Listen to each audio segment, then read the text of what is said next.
Welcome friend in our lecture series of operation research subject, and the chapter is project management. Now today I am going to start example number 4. Consider the details of a project as shown in the table. Here 3 columns are there. Column number A, activity A, B, C, D, E and F. Then immediate predecessor, and third column is time in days. So activity A, no predecessor. B, no predecessor. Activity C, predecessor A. Activity D, predecessor A. Activity E, predecessor B and C.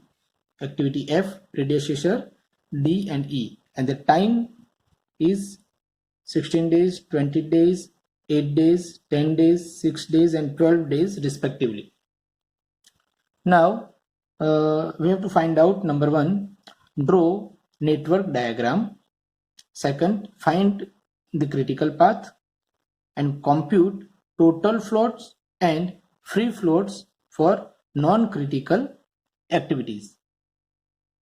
Okay, so initially as per the given data, we'll just draw the network diagram. Okay, because our first aim is to draw the network diagram. So activity A, no predecessor, and activity B, there is no predecessor.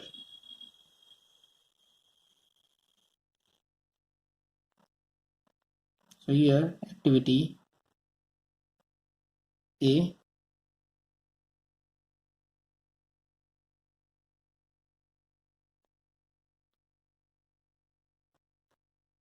(16 days). Then activity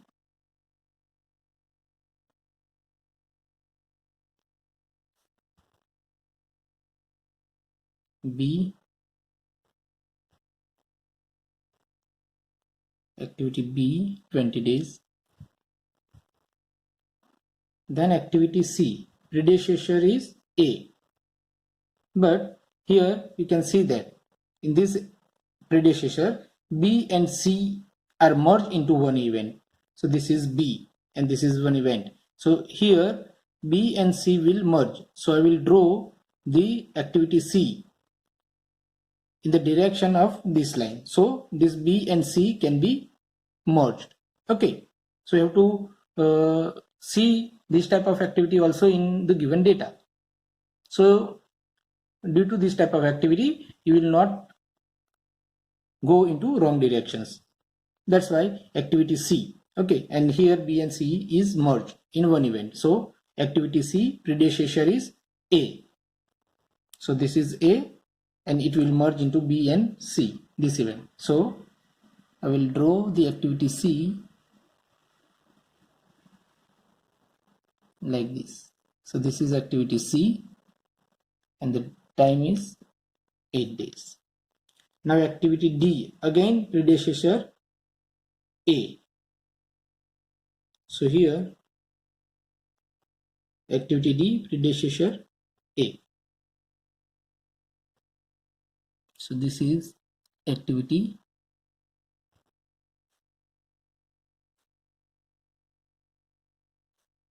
D and the time is 10 days. Then activity E, predecessor B and C. Okay, both are completed into these, so activity can be started. But see again in the data D and E will merge. So this is E, this is event. So D and E will merge over here. That's why we have to start the activity E from here and it will end over here. Okay, so this is activity E. The time is 6 days. Here you can write event number 1, 2, 3 and 4. And last activity F. The predecessors are DE. Okay, and activity is F. So from here,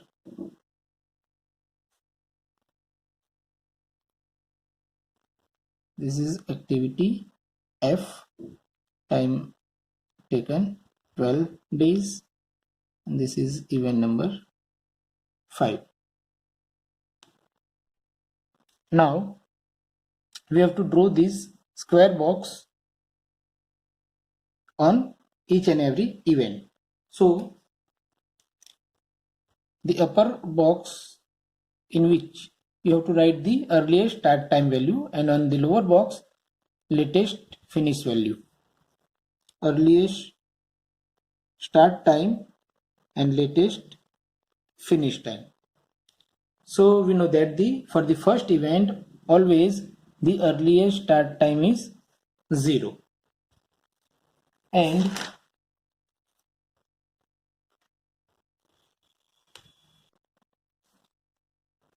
the equation for earliest start time is maximum of earliest start time of tail event plus Dij.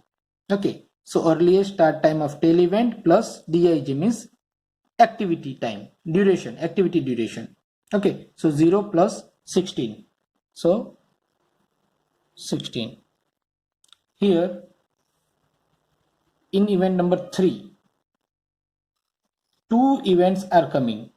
Okay, so we have to take the maximum of that 2 event. So 0 earliest start time of tail event plus Dij means activity duration. So 0 plus 20. And here for this activity 16 plus 8, 24. Okay, so which is maximum? 24. So take the maximum 24. Okay, because in this event two activity are coming.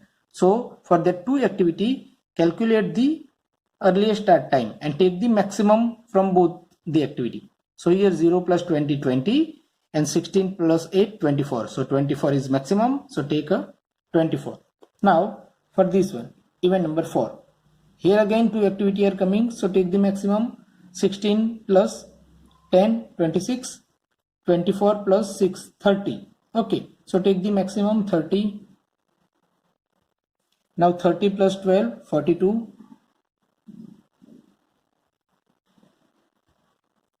Now latest finish time of the last event is equal to earliest start time of last event. Okay, so it is 42. Now the calculation of latest finish time is depending on these equations. This is our equation. Latest finish time of tail event is equal to minimum of latest finish time of head event minus activity. So suppose we have to calculate this. Latest finish time of tail event of number 4 is equal to latest finish time of head event minus activity. So 42 minus 12. So it is equal to 30. Now here 30 minus 6. Okay, latest finish time of head event minus duration. So 30 minus 6, 24. Now for this event, here 2 activities are going. Okay, so here there are 2 possibilities. That's why we have to take the minimum from these 2. Okay, we have to calculate the latest finish time from here as well as here and take the minimum from both. So here 30 minus 10, 20, 24 minus 8, 60, 16. So which is minimum? 16. So take the minimum for latest finish time. Now event number 1. Here again 2 possibility. So calculate for the both the activity. 16 minus 16, 0. 24 minus 20, 4. Okay. So which is minimum? 0. So write down 0. Now as per the critical criteria, the latest earliest start time and latest finish time should be same. Here also earliest start time and latest finish time same. Earliest start time, latest finish time. Earliest start time, latest finish time. Earliest start time, latest finish time, all are same. Okay, so our critical path is A to C. This is because here both the value are same. Here both the value are same. Okay, so this is our path. This one A, C, E, and F. Okay, so this is our critical path. Activity A, activity C, activity E, and activity F. So here draw the network diagram. Okay, so we have completed draw the network diagram. This is our network diagram. Network diagram. And second number was find the critical path. So for critical path we have just determined the value of earliest start time and latest finish time, and according to these two value we can decide the path, because here two values are same. So pick that path. So this is our critical path. Now the third one is compute total float and free floats for non-critical activity. So what is float and total float? Float is what? Float is the delay provided to any activity. Okay, if any delay is there, so delay provided to any activity is known as float. So you can delay the activity time. Okay, suppose activity time is 12 days. So you can delay for certain time, that is called float. Now what is total float and free float? Because in our example we have to compute the total floats and free float. So here total float is the maximum delay provided to any activity without affecting the project completion time. See in this figure, the maximum delay provided to any activity. Suppose take this activity. So maximum delay provided is what? 30. This is the 30. Latest finish time is the 30.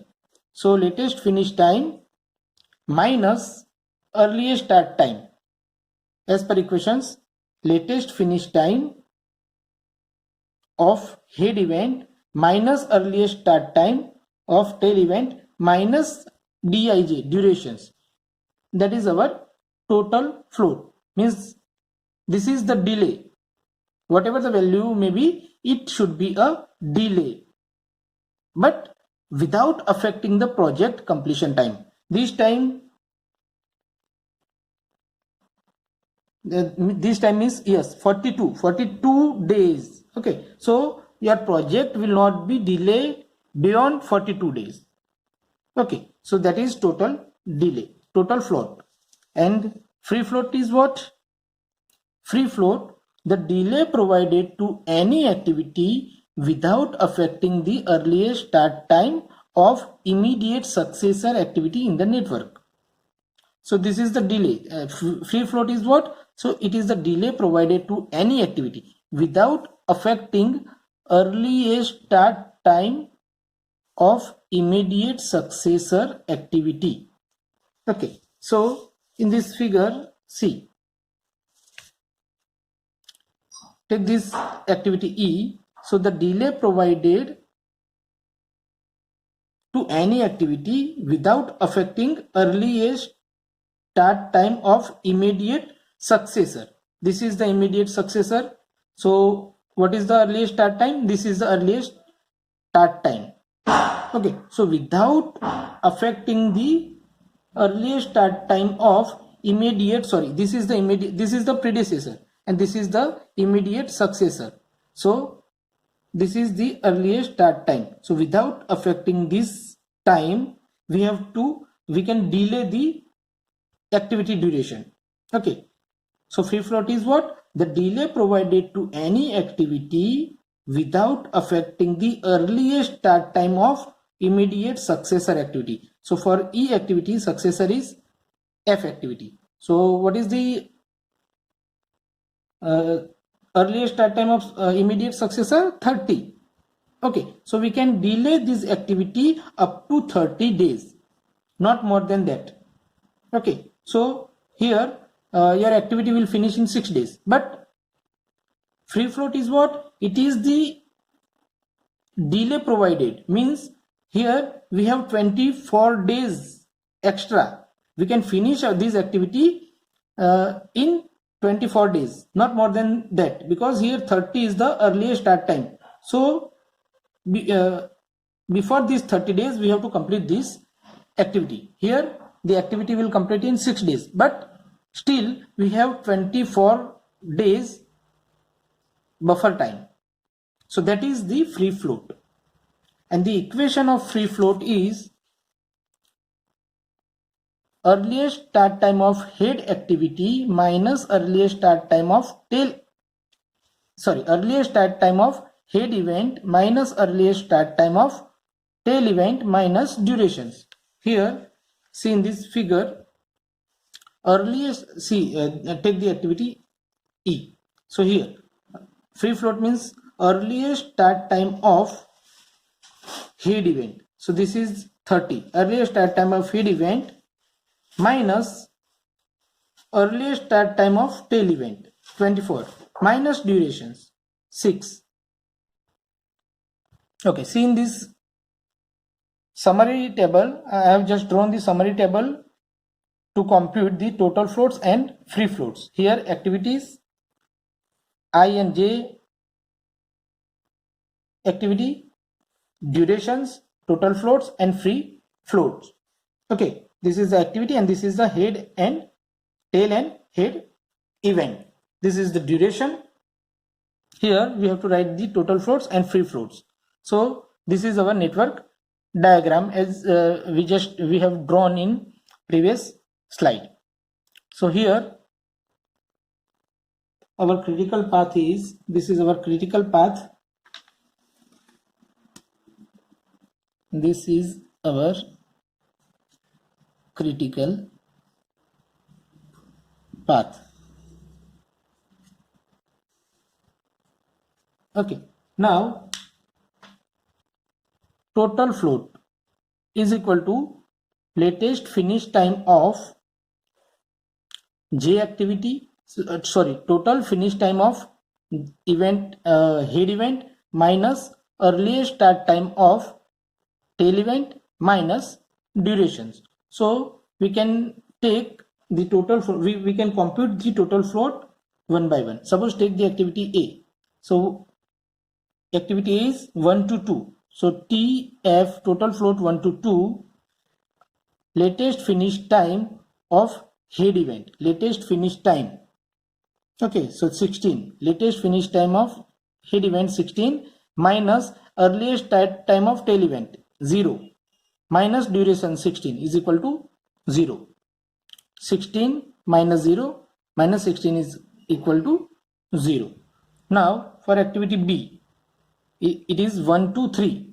So total float 1 to 3, latest finish time 24 minus earliest start time 0 minus duration 20. So it is 4.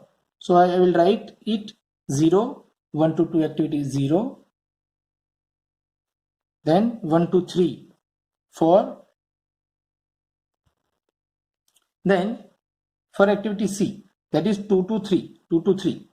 Okay, for that latest finish time of head event, so 24 minus earliest start time 16 minus duration 8 is equal to 0.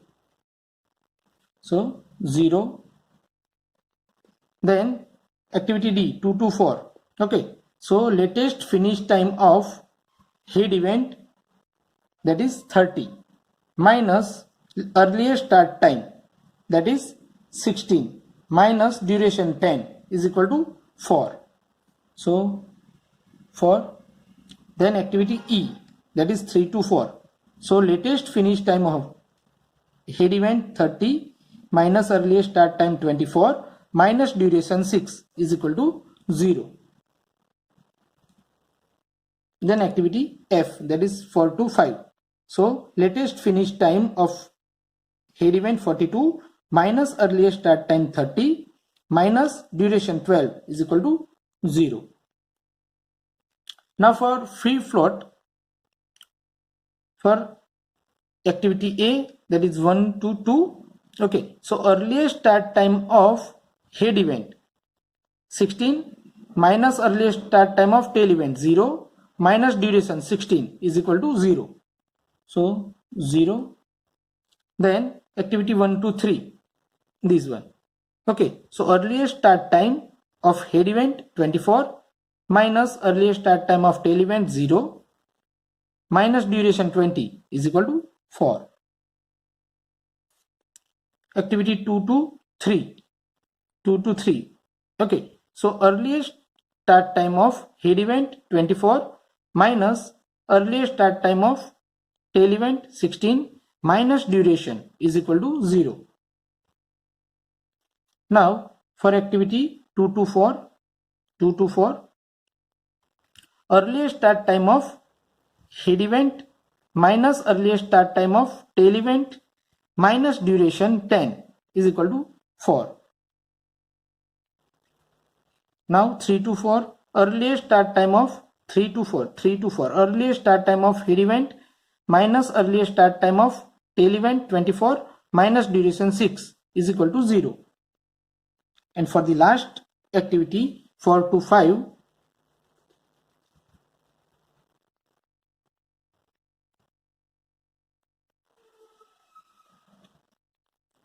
earliest start time of head event 42 minus earliest start time of tail event 30 minus duration 12 is equal to 0. In the previous one, total float you have not seen, so I will repeat. Total float for 4 to 5 activity, that is latest finish time of J 42 minus earliest start time of tail event 30 minus duration 12, okay, is equal to 0. Okay, here you can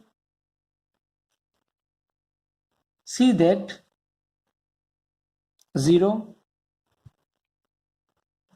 total float and free float for activity A. Then for activity C, total float, free float 0. Activity E, total float and free float 0. Activity F, total float and free float 0. So from this total float and free float 0 means it is the critical activity. Activity A, both are 0. Activity C, both are 0. Activity E, both are 0. And activity F, both total floats and free floats are 0. And for the non-critical activity, we have the total float and free float value.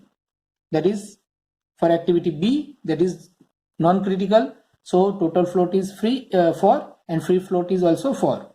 And activity D, that is non-critical activity, so total float is 4 and free float is 4. Okay, so in this example we have seen the computation of total floats and free floats for non-critical activity. If you have any query related to this, then please comment in my comment box. Okay, so in next lecture we will again start the same type of examples, means computation of total floats and free floats for the another network diagram. Up till now, thank you very much all of you.